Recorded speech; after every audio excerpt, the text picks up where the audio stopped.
In this insightful Q&A, courtesy of the LGBT Speakers Agency, Inga Beale reflects on her role as the first female CEO of Lloyd's of London.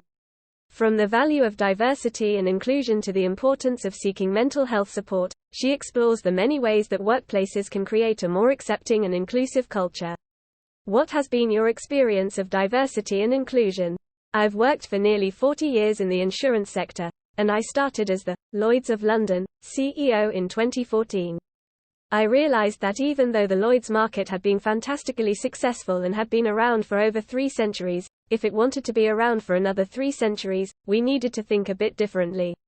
We needed to make sure we were getting really creative in the market, that we were being truly innovative and on the leading edge of using technology, which, of course, is going to be the future of every business. Now, what I realized was that the market was made up of people who were like each other. That is not the best way to ensure creativity. The most creative and innovative teams are those where you have diversity of thought, diversity of people, diversity of background. I realized that in the insurance sector, particularly, perhaps more than other sectors, it hasn't really embraced the importance of diversity and inclusion in the workplace yet. So, we did a lot of work around that. It was tough, but great progress has been made. We have opened people's minds. They now expect people who are not like them sitting around the table, and they realize that they are now being, challenged. Perhaps they hadn't been challenged in the same way before, but challenged in a healthy, positive way. It's a tough gig, but really, a lot of progress was made. I'm convinced that the insurance sector globally is taking the topic seriously and is determined to make sure it's going to be around serving customers in a truly innovative way into the future. Can you tell us more about the importance of diversity and inclusion? When I started working in insurance in the 80s, I didn't really think about the importance of inclusive workplaces. I don't think, quite honestly, we talked about diversity and inclusion back then, but now I do a lot of talking about diversity and inclusion. I've realized how important it is. If you want to be a creative, innovative, successful business, you embrace diverse talent, and you create an inclusive environment. It's the only way to be successful in the long term. Not one part of the community can do this on their own. It can only be done together. Why is it important for people to speak openly about their mental health?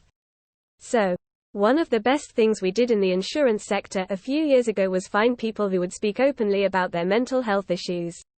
I remember this one guy. He recorded a short video, about his own personal experience, how he had felt suicidal at times, but how he'd come through with the help of others. He shared that video in a blog, and it was the most popular and well-supported blog ever. It encouraged other people to start talking about the topic. Following that, we've had all sorts of sessions, discussions, learnings, teachings, to talk about the difficulties of mental health and how you can get through it. It's only by sharing your own experiences that other people can get a glimpse into what it's like for people who are different to you. What is the landscape like for women in leadership?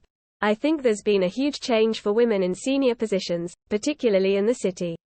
Some of this has been about signing up to things like the 30% Club, where a lot of boards have agreed to commit to having a third of their directors as females. We've also got the Hampton Alexander Review now in its 4th year. It's been really putting pressure on people to increase diversity on their boards, and now, importantly, in their executive leadership teams. We've got about 20% female representation in executive committees of these FTSE 350 companies. Now, that's great progress, but there's still more to do. For those companies to reach a third of their executive leadership as females, that means in the next 2 years, basically by the end of the Hampton Alexander Review period, 1 in 2 of every job that comes up is going to have to be filled by a woman. At the moment, 65% of those jobs are being filled by men. So, we know that although great progress has been made in the last 10 years, there's still some more work to do. I believe if we really mean it and we want to make it happen, we can make it happen. This interview with Dame Inga Beale was conducted by Sophia Hayes.